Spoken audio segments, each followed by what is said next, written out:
December 22nd, 1944. The frozen forests outside Bastogne, Belgium. Obergefreiter Klaus Weber pressed himself against the snow-covered earth, his breath forming small clouds in the bitter air. Above him, he heard the sound that had become the harbinger of death, a sound that turned brave men into trembling children, the whistle of incoming American artillery shells. But these were not ordinary shells. Weber had survived 2 years on the Eastern Front. He had learned to read artillery fire like a language. The scream of the shell told you where it would land. The impact gave you a fraction of a second to recognize your survival. Then came the fragments, flying horizontally from the point of impact. A soldier flat on the ground, even in a shallow depression, had a reasonable chance of survival. Before we jump back in, tell us where you're tuning in from. And if this story touches you, make sure you're subscribed because tomorrow I've saved something extra special for you. These American shells were different. Terrifyingly, impossibly different. They exploded in the air above him. 20 meters up, 30 meters. The perfect height to shower downward death upon men who thought themselves protected. Weber heard the detonations, felt the hot metal fragments rain down like deadly hail, and watched men around him die in their foxholes, killed by an enemy they could not see, by a weapon they could not understand. In his pack, Weber carried a diary.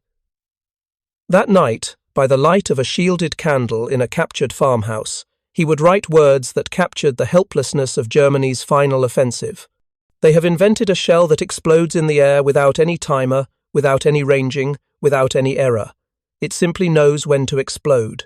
It is like fighting against sorcery. We have no defense. We can only die.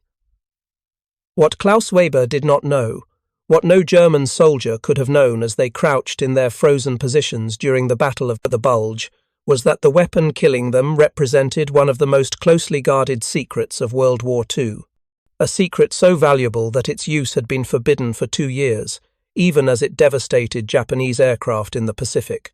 A secret that Winston Churchill would later call one of the 3 most important technological developments of the war, alongside radar and the atomic bomb. The Americans called it the VT fuse, variable time fuse, a deliberately misleading name designed to hide its true nature from German intelligence. The British called it the proximity fuse. German soldiers had another name for it. They called it the devil's fuse. They called it the shell that thinks. They called it, simply, unsere Vernichtung, our annihilation. The story of how German soldiers came to fear American proximity fuses, above all other weapons, began not in the frozen forests of Belgium, but in the laboratories and workshops of the United States, in the minds of scientists who understood that conventional artillery had reached its limits, and that overcoming those limits would require a revolution in technology. Artillery had dominated battlefields for centuries, but it suffered from a fundamental problem: time fuses. To achieve an airburst, the ideal method for maximizing casualties against troops in the open, artillerymen had to calculate the precise time of flight for each shell, then manually set a mechanical fuse before loading and firing. The calculation was complex: range to target, muzzle velocity, air temperature, air pressure, wind speed and direction, propellant temperature, barrel wear. Each variable affected the shell's flight time. Get the calculation wrong by even a half second, and the shell would explode too high, its fragments dispersed harmlessly, or too low, burying itself in the ground before detonation. Even under ideal conditions, with experienced crews and perfect information, conventional time fuses achieved airbursts only 60 to 70% of the time. In combat, with imperfect data and stressed crews, the success rate dropped to 40% or less. The remaining shells were wasted, exploding too high or impacting the ground without achieving the devastating airburst that made artillery so lethal. German artillery, considered among the finest in the world, struggled with these same limitations. Lieutenant Werner Müller, an artillery officer who would later face American proximity fuses in combat, documented his training in mechanical fuse setting in 1941. His notes, discovered in German archives decades after the war, reveal the meticulous process required. We spend hours calculating firing solutions. The mathematics is complex but manageable. Setting the fuses, however, is an art as much as a science. Each fuse must be set by hand, turned to the precise second of flight time. In darkness, in rain, under enemy fire, this delicate work must be performed flawlessly. A single error means a wasted shell, and we have no shells to waste. The Americans understood this limitation. In 1940, as war consumed Europe and threatened to engulf the United States, scientists at the National Bureau of Standards, the Naval Research Laboratory, and Johns Hopkins Applied Physics Laboratory began exploring a radical solution. What if the shell itself could determine the optimal moment to explode? What if the fuse could sense its proximity to the target and detonate automatically? The concept was elegant. The execution would prove extraordinarily difficult. The fuse would need to be small enough to fit in the nose of an artillery shell. It would need to survive the tremendous acceleration of being fired from a gun, forces exceeding 20,000 times gravity. It would need to operate reliably in extreme temperatures, in rain, in dust, in the electromagnetic chaos of a battlefield. Most critically, it would need to be manufacturable in quantities of millions, at a cost low enough to be practical for mass use. The scientists knew that creating a single laboratory prototype would be impressive. Creating a weapon system that could be mass-produced and deployed to change the course of the war would require innovation on an unprecedented scale. The breakthrough came from combining 4 technologies, each impressive on its own, together revolutionary. First, a miniature radio transmitter small enough to fit in a shell nose, yet powerful enough to broadcast a detectable signal. Second, a receiver sensitive enough to detect the signal's reflection from the ground or a target. Third, a vacuum tube small enough and robust enough to survive being fired from a gun. Fourth, a battery capable of powering the system for the 30 to 60 seconds of shell flight. Section 2. Chief physicist Merle Tuve at Johns Hopkins Applied Physics Laboratory led the development effort. His team faced challenges that would have discouraged less determined scientists. Early vacuum tubes shattered under the acceleration of being fired. Early batteries failed in the cold. Early transmitters proved too weak or too large. But American industrial capacity and scientific expertise gradually solved each problem. Vacuum tubes were redesigned with reinforced filaments and shock-absorbing mounts. Batteries were engineered to function at temperatures from -40 to +60 degrees Celsius. Transmitters were miniaturized without losing power. Receivers were made sensitive without becoming fragile. By late 1942, the proximity fuse was ready for testing. The results exceeded even optimistic expectations. In trials against drone aircraft, proximity fuses achieved kill rates 3 to 4 times higher than conventional time fuses. Against surface targets, they guaranteed optimal airburst height regardless of trajectory, wind, or any other variable. The fuse contained a complete radio system in a package the size of a milk bottle. When fired, a tiny generator powered by the shell's spin provided electricity to charge a battery. 5 seconds after firing, the battery activated, powering a small vacuum tube transmitter that broadcast at 180 to 200 megahertz. The signal reflected off the ground or any nearby object. When the reflected signal reached sufficient strength, indicating the shell was 20 to 30 meters from the surface, an electronic switch triggered the detonator.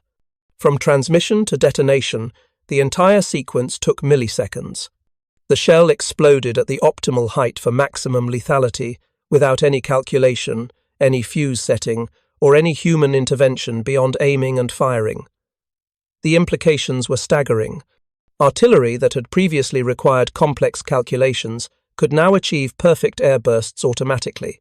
Crews could fire faster, with no time lost to fuse setting. Accuracy increased dramatically because variables affecting time of flight became irrelevant. Most importantly, every shell would explode at optimal height, transforming artillery from a weapon that wasted 60% of its shells into a weapon where every round achieved maximum effect. But the proximity fuse created a profound dilemma. Its combat effectiveness was so overwhelming that commanders wanted to use it immediately against Germany. However, the developers knew that even a single dud shell falling into German hands would reveal the technology. German scientists and engineers, among the world's best, could potentially copy or counter the system. The decision was made to restrict proximity fuse use to two circumstances. First, over water, where duds would sink and could not be recovered by the enemy. Second, against flying bombs over England, where the threat was so severe that the risk was justified. Ground combat use over Europe was absolutely forbidden. The fuse first saw combat on January 5, 1943, when the American cruiser USS Helena used VT-fused anti-aircraft shells against Japanese dive bombers attacking ships off Guadalcanal. The Helena's gunners, accustomed to needing dozens of shells to down a single aircraft, watched in amazement as Japanese planes disintegrated after being engaged with only 2 to 3 salvos. Lieutenant Commander Gordon Chung-hoon, the Helena's gunnery officer, filed a combat report that reached the highest levels of Navy command. The VT fuse represents a quantum leap in anti-aircraft effectiveness. Where conventional time fuses required precise range estimation and fuse setting, often missing even slow-moving targets, the VT fuse achieves hits with minimal firing. I estimate our effectiveness against aerial targets has increased by 300%. Throughout 1943 and 44, proximity fuses devastated Japanese air power in the Pacific. Japanese pilots, accustomed to American anti-aircraft fire being impressive in volume, but relatively inaccurate, found themselves flying into walls of explosions that tracked their altitude perfectly. No evasive maneuver helped. Climb, dive, turn. The shells exploded at optimal range regardless. Vice Admiral Richmond Kelly Turner, commander of amphibious forces in the Pacific, reported that proximity fuses improved anti-aircraft effectiveness by 400%. Ships that previously needed to fire thousands of rounds to drive off air attacks now broke up attacks with hundreds of rounds. The Japanese, unable to penetrate American anti-aircraft defenses, suffered catastrophic losses. In England, proximity fuses proved equally devastating against Vone flying bombs. The Vergeltungswaffe 1, Vengeance Weapon 1, were Hitler's terror weapons. Unmanned aircraft packed with explosives launched against London from sites in occupied France. Flying at 400 miles per hour at altitudes of 2,000 to 3,000 feet, V-1s were difficult targets for conventional anti-aircraft fire. Proximity fuses transformed the equation. British and American anti-aircraft guns equipped with VT fuses achieved kill rates of 79% against incoming V-1s. During one 24-hour period in late 1944, 91 out of 94 V-1s were destroyed before reaching London.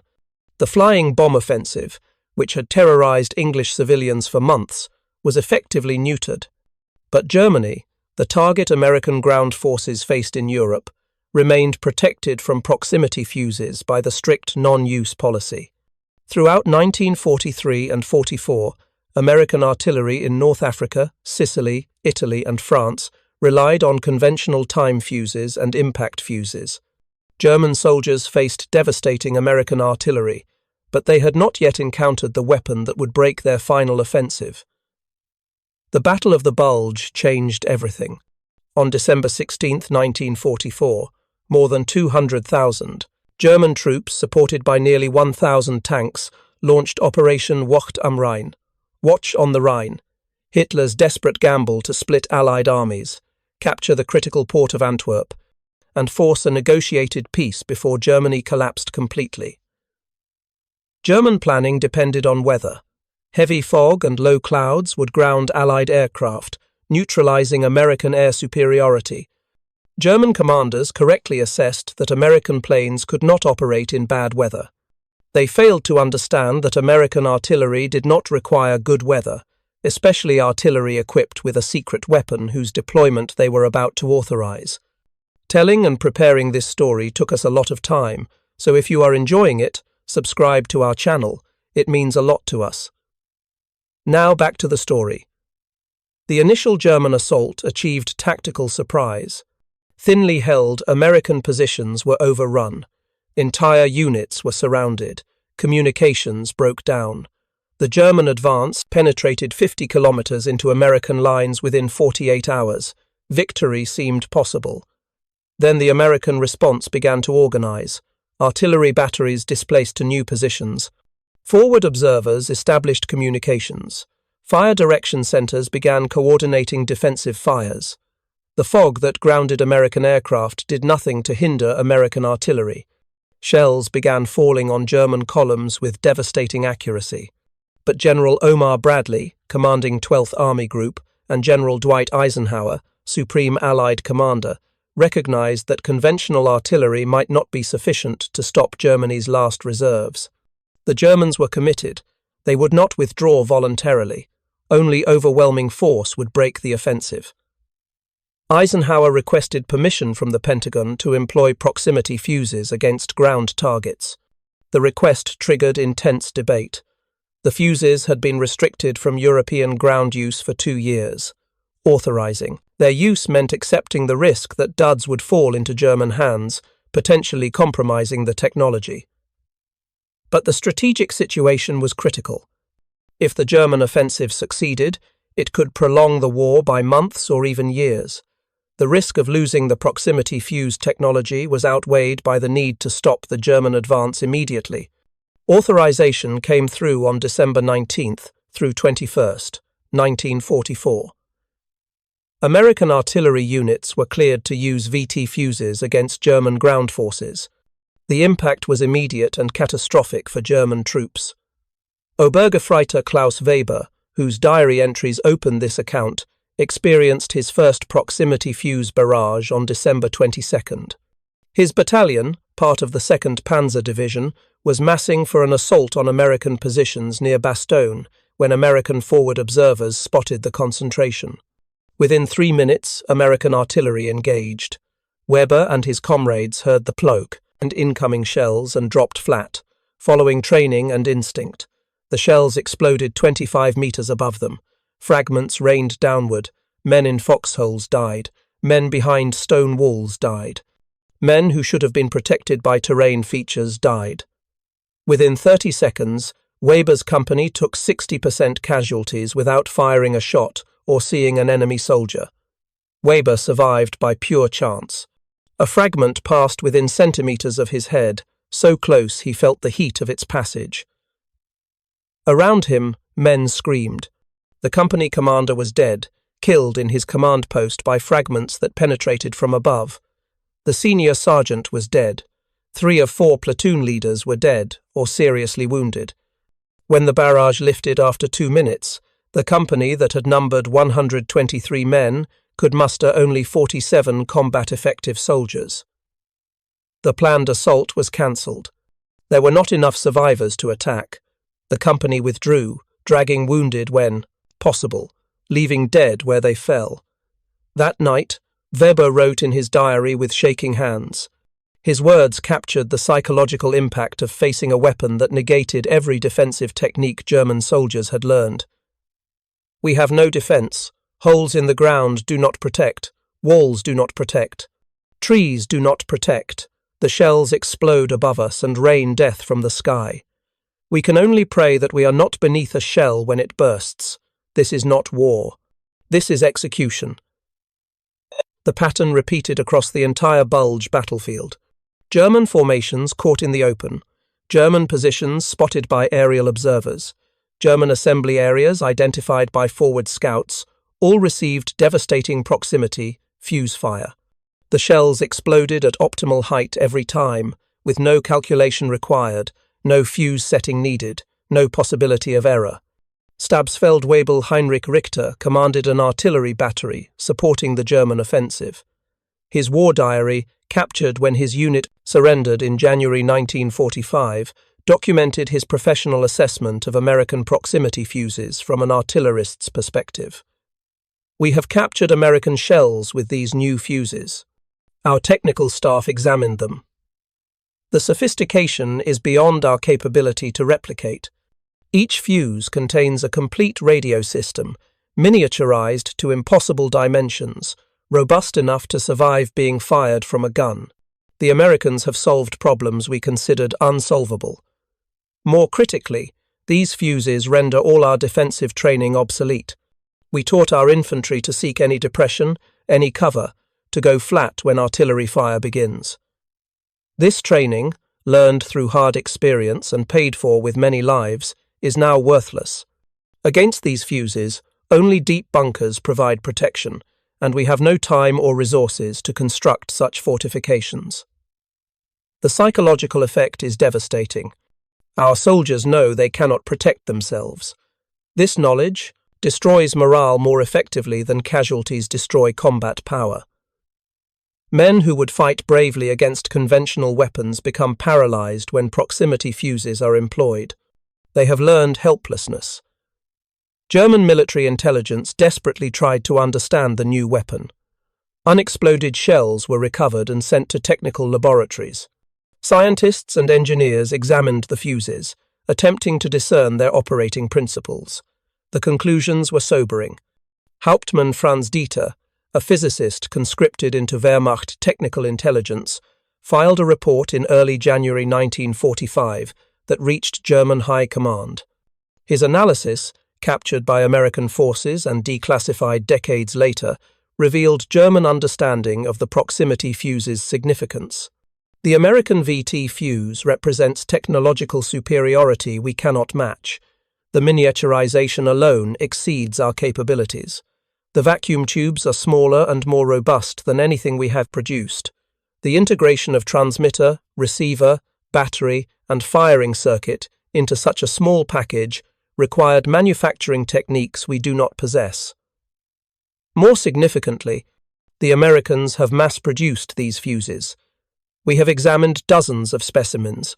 All show identical construction, precise tolerances, perfect assembly.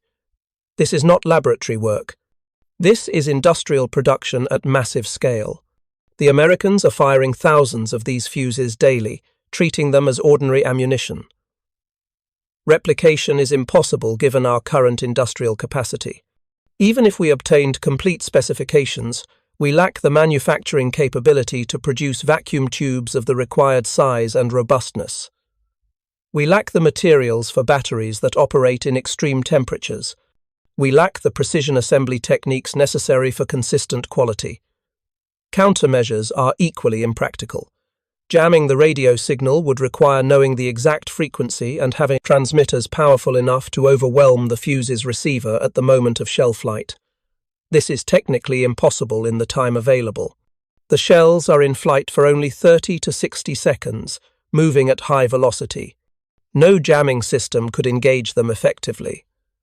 We must conclude that we have no technical or tactical solution to this weapon. American artillery equipped with proximity fuses represents an insurmountable advantage. The assessment was accurate. German forces had no answer to proximity fuses. Every attempted countermeasure failed. Dispersing troops reduced casualties but eliminated combat power. Concentrating troops generated combat power but created targets for devastating proximity fuse barrages. Moving at night reduced visual observation, but American artillery could fire on coordinates provided by aerial reconnaissance, and darkness did nothing to affect proximity fuse effectiveness. The casualties mounted at horrifying rates.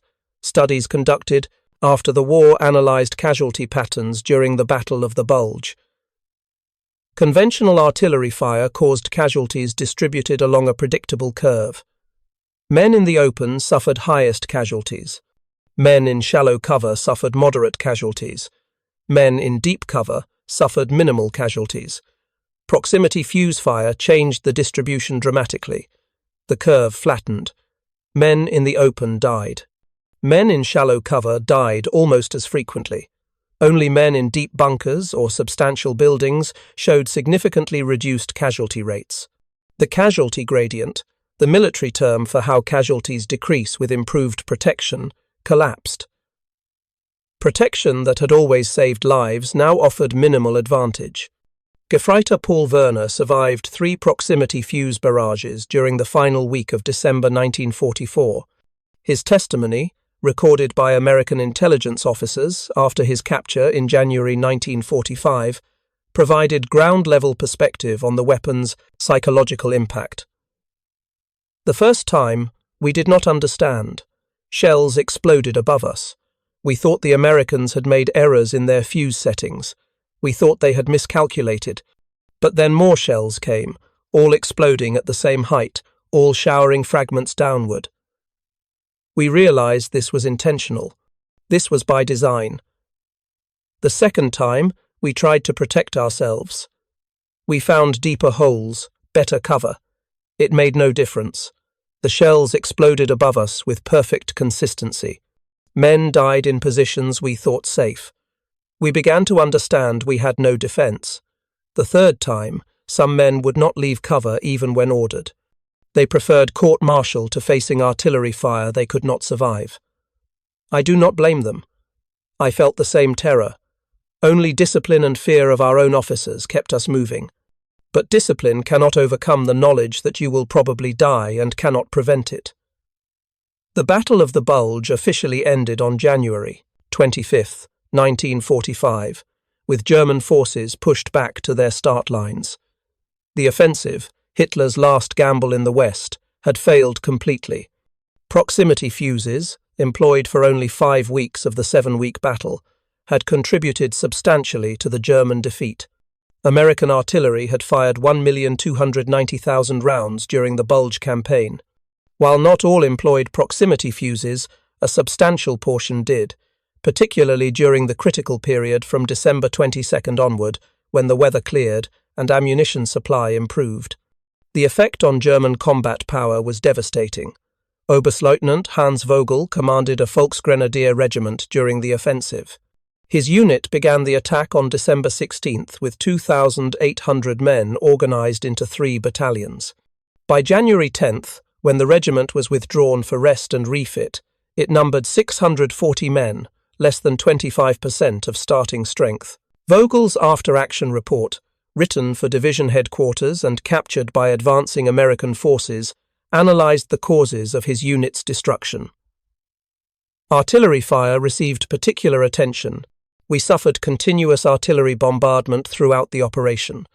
Conventional artillery fire, while heavy, followed predictable patterns. Forward observers would spot our positions and call fire.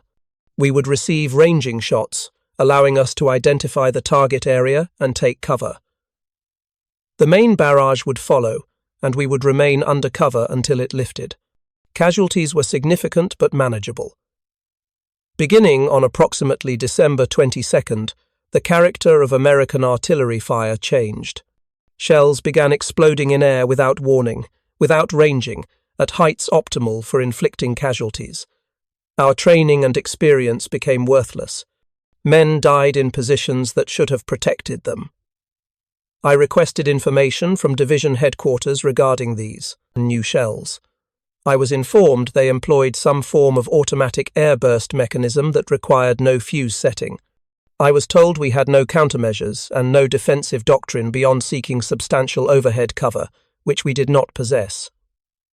The effect on my regiment was catastrophic. Casualties from artillery increased by estimated 200% compared to conventional fire.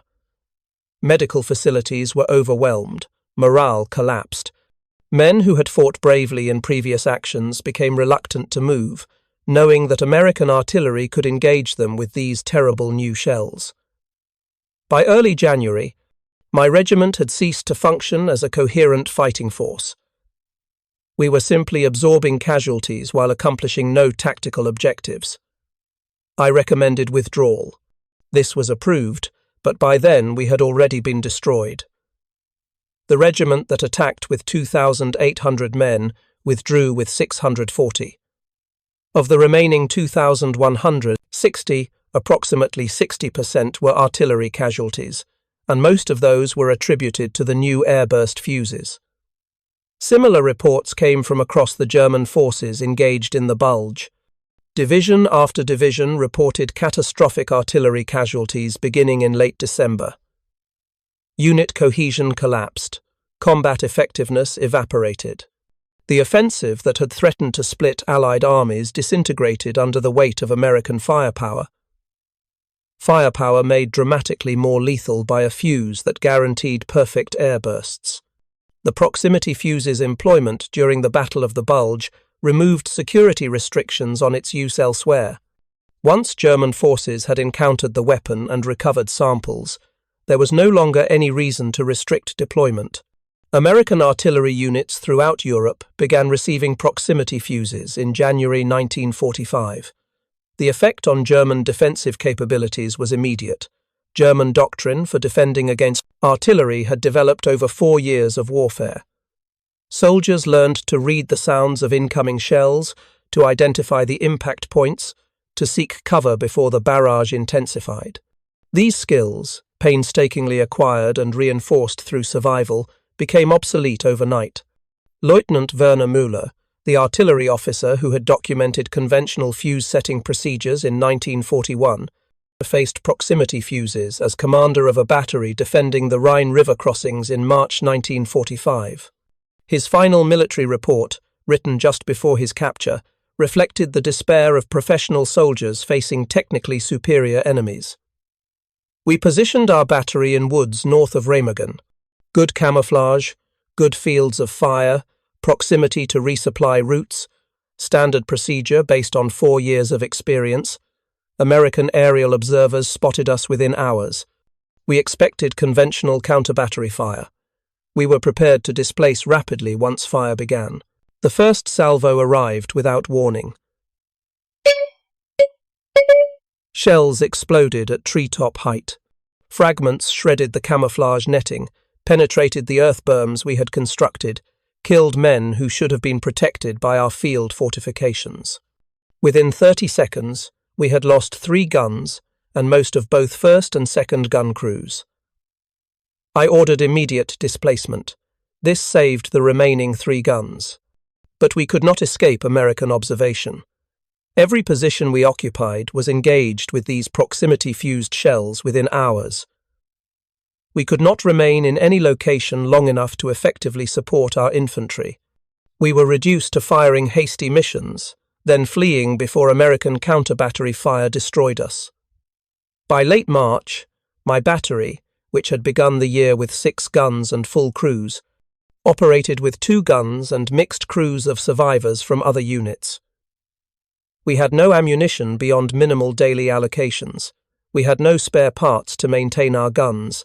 We had no horses to move our remaining equipment, as they had all been killed by artillery fire or died from starvation. Most critically, we had no morale. My men knew we were fighting with obsolete equipment against an enemy whose technological superiority made our efforts futile. They continued to serve because of discipline and because there was nowhere to go. But they harbored no illusions about the outcome. We were simply waiting for the end. The end came rapidly. By April 1945, German forces in the West had collapsed. Armies that had fought ferociously for years disintegrated within weeks. Soldiers surrendered by the thousands, often relieved to escape the killing grounds, where American artillery had made defensive positions into death traps. Proximity fuses had played a measurable role in this collapse. Post-war analysis by American operational research teams examined casualty patterns across multiple operations in early 1945. Their conclusions quantified what German soldiers had experienced viscerally.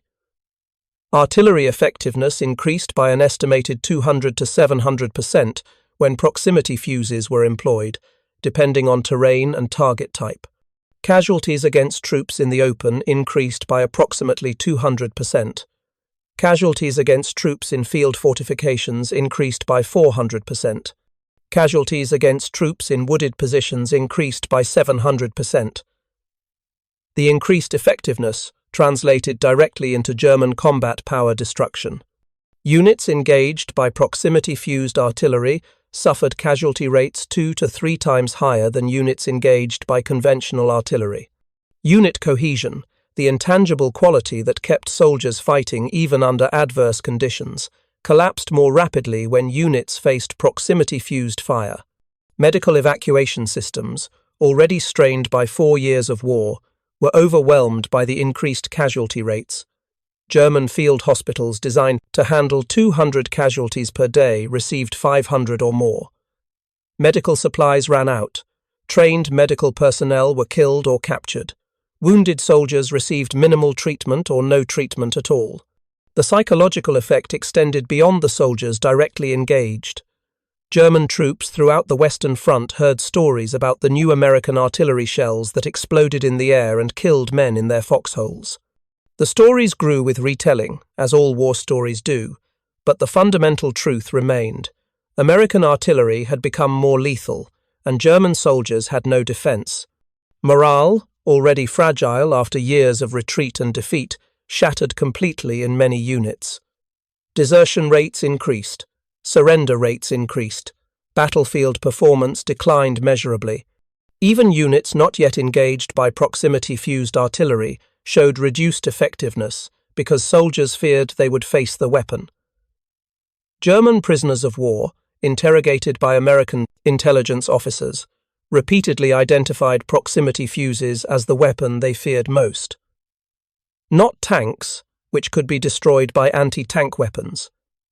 Not aircraft, which could be evaded or shot down. Not even the massive American artillery barrages themselves, which had been terrifying but survivable. The proximity fuse, which made every barrage dramatically more lethal, which eliminated the protective techniques learned through years of combat, which killed men who thought themselves safe. Obergefreiter Klaus Weber, whose diary entries documented his first encounter with proximity fuses during the Battle of the Bulge, was captured near the Elbe River in April 1945. His interrogation transcript, preserved in American archives, captured the perspective of a veteran soldier facing technological obsolescence. I fought for 3 years. I survived Russia, survived France, survived Belgium. I learned to survive artillery. I learned to read the sounds, to find cover, to protect myself. Then the Americans used these new fuses, and everything I learned became worthless. I knew I would probably die. There was no skill, no experience, no technique that could save me. Only luck, and luck runs out. When we surrendered, I felt relief. Not shame, though perhaps I should have felt shame. Relief that I would not face American artillery again. Relief that I had survived. Many of my comrades did not. They died in foxholes, killed by shells that exploded above them. They died doing everything right, following all the training, taking all the precautions. They died because the Americans had invented a weapon we could not counter. The proximity fuse's impact extended beyond immediate battlefield effectiveness. It represented a broader pattern that characterized American warfare. The United States had systematically identified problems, applied scientific methods to solve them, developed practical solutions, and mass-produced weapons in quantities that overwhelmed enemies regardless of their tactical skill or strategic planning. The proximity fuse was not a lone innovation. It was part of an ecosystem of technological superiority that included radar, advanced fire control systems, abundant radio communications, aerial observation, motorized logistics, and massive industrial production. Each element reinforced the others. Together, they created a way of warfare that Germany, despite its tactical excellence and experienced soldiers, could not match. German military professionals, analyzing their defeat in the years after the war, recognized this pattern. General Heinz Guderian, the pioneer of armored warfare and chief of the German General Staff from July 1944 to March 1945, wrote extensively about the technological disparity between German and American forces. We entered the war believing that German engineering, German tactical doctrine, and German soldier quality would overcome any material disadvantage. This belief was not entirely false. Early war successes confirmed it. But we failed to understand the cumulative effect of American industrial and technological superiority. Each individual American advantage might be small. Collectively, they created an insurmountable gap. The proximity fuse exemplifies this pattern. It is not dramatically different from conventional fuses in concept. Both attempt to detonate the shell at optimal height, but the proximity fuse performs this task automatically, perfectly, every time. This consistency, this reliability, this removal of human error from the equation represents American warfare philosophy. Systematize everything, eliminate variability, apply industrial methods to tactical problems. We could not compete with this approach. Our industrial capacity was insufficient. Our scientific resources were divided among too many competing projects. Our production methods relied on skilled craftsmen rather than mass production techniques. Most critically, our military culture valued individual brilliance over systematic process. We created excellent individual weapons and relied on excellent individual soldiers. The Americans created adequate weapons and made them work through superior systems and unlimited production. This assessment was harsh but accurate. Germany had produced technically superior tanks, aircraft, and artillery pieces. But German production was limited, maintenance was complex, and logistics were inadequate. American weapons, sometimes inferior individually, worked reliably, were produced in massive quantities, and were supported by logistics systems that ensured they remained operational. The proximity fuse fit this pattern perfectly. The fuse itself was not exotic. The underlying physics was well understood. Any competent nation with sufficient industrial capacity and scientific resources could have developed similar technology. But only the United States combined the industrial capacity to mass-produce millions of precision fuses, the scientific expertise to miniaturize complex radio systems, the manufacturing capability to ensure consistent quality, and the logistics systems to deliver these fuses to artillery batteries across multiple theaters of war. By the war's end, in May 1945, American industry had produced more than 22 million proximity fuses.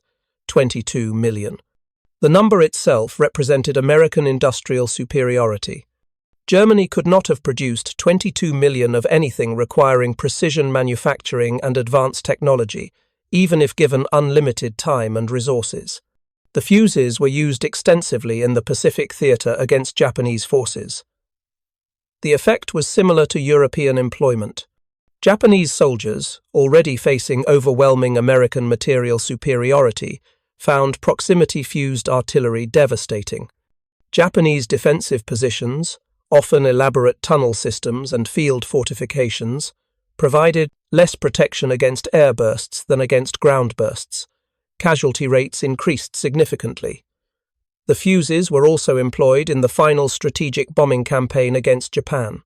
B-29 bombers dropped proximity-fused bombs that exploded at optimal heights over Japanese cities, maximizing blast damage and fire spread. The psychological effect on civilian populations was significant, though less measurable than military effects. The proximity fuse's contribution to Allied victory is difficult to quantify precisely. It was one weapon among many, one technological advantage among dozens. But contemporary observers, both American and German, consistently identified it as one of the most significant tactical innovations of the war. Its psychological impact equaled or exceeded its physical lethality. German soldiers feared proximity fuses more than conventional artillery because proximity fuses eliminated hope. Conventional artillery could be survived through skill, experience, and luck. Proximity fuses eliminated skill and experience from the equation. Only luck remained, and soldiers who relied solely on luck lost morale rapidly. In the decades after the war, the proximity fuse became a standard component of artillery ammunition in military forces worldwide. The basic principle, radio frequency proximity detection, remains unchanged. Modern versions employ solid-state electronics rather than vacuum tubes, digital signal processing rather than analog circuits, but the fundamental concept developed by American scientists in 1940 to 1942 persists. For the German soldiers who faced proximity fuses during the final months of World War II, The weapon represented something beyond tactical effectiveness. It represented the unbridgeable gap between German capabilities and American industrial might. It represented the transformation of warfare from a contest of tactical skill into a competition of industrial capacity and technological sophistication. It represented, ultimately, the inevitability of their defeat. Obergefreiter Klaus Weber survived the war.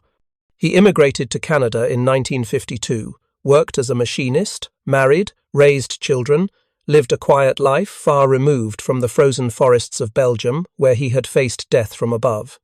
In a 1978 interview for a documentary about the Battle of the Bulge, Weber was asked what he remembered most clearly about the war. He was silent for several seconds. Then he spoke quietly.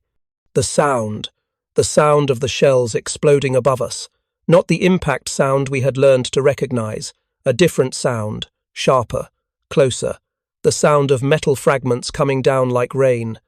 I still hear it sometimes, in dreams. I wake up and remember that I survived. So many did not. We had no defense. We could only die. Weber paused again. People ask if I hated the Americans. I did not hate them. How could I hate them? They were soldiers, like us, following orders, doing their duty. But I feared their artillery. I feared those shells that exploded in the air. I fear them still, though they can no longer harm me. Some fears stay with you forever.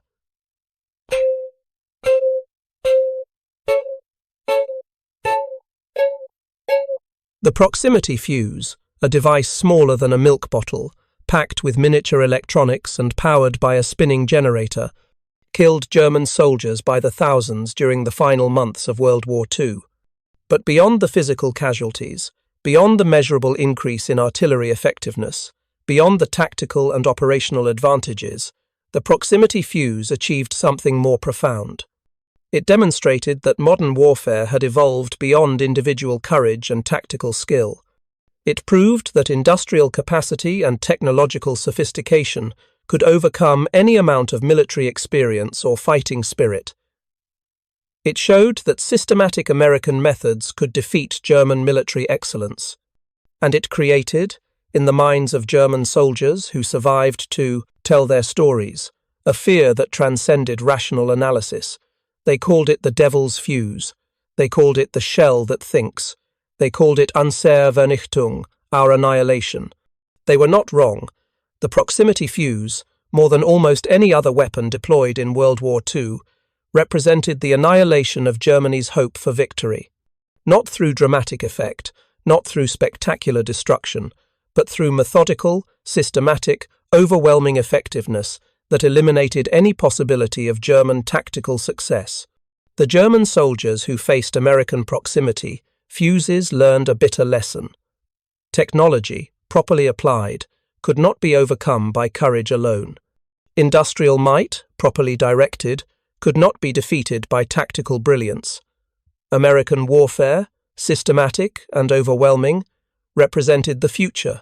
German warfare, dependent on individual excellence and tactical innovation, represented the past. By May 1945, when Germany surrendered, unconditionally, this lesson had been written in blood across Europe. The proximity fuse was one teacher among many, but its lessons were particularly clear. American industry could produce weapons German industry could not match. American science could solve problems German science could not crack. American military organization could integrate technology into warfare more effectively than German military tradition could adapt. The German soldiers who survived proximity, fuse barrages carried these lessons with them for the rest of their lives. They had faced a weapon that seemed impossible, that defied their training and experience, that killed regardless of skill or protection. They had learned that modern warfare belonged to nations that could combine industrial capacity with scientific innovation, with systematic military organization. They had learned, finally and definitively, that Germany could never win such a war. The proximity fuse was a small device, a metal cylinder containing electronics and explosives, weighing less than 2 kilograms. But in the hands of American artillery crews, supported by American industry, integrated into American military doctrine, it became a weapon that helped break the back of German resistance and accelerate the end of the war in Europe. For the German soldiers who faced it, the proximity fuse was more than a weapon. It was proof of their inevitable defeat, evidence of American superiority they could not match, and a source of fear that transcended rational thought. They hated it more than any weapon in the war because it eliminated hope, and without hope, even the bravest soldiers cannot long continue fighting. The Devil's Fuse had done its work. Up next, we have 2 more incredible stories that are waiting for you. Just click the image you want to watch, and it will take you there. If you enjoyed this video, make sure to subscribe. It would mean a lot.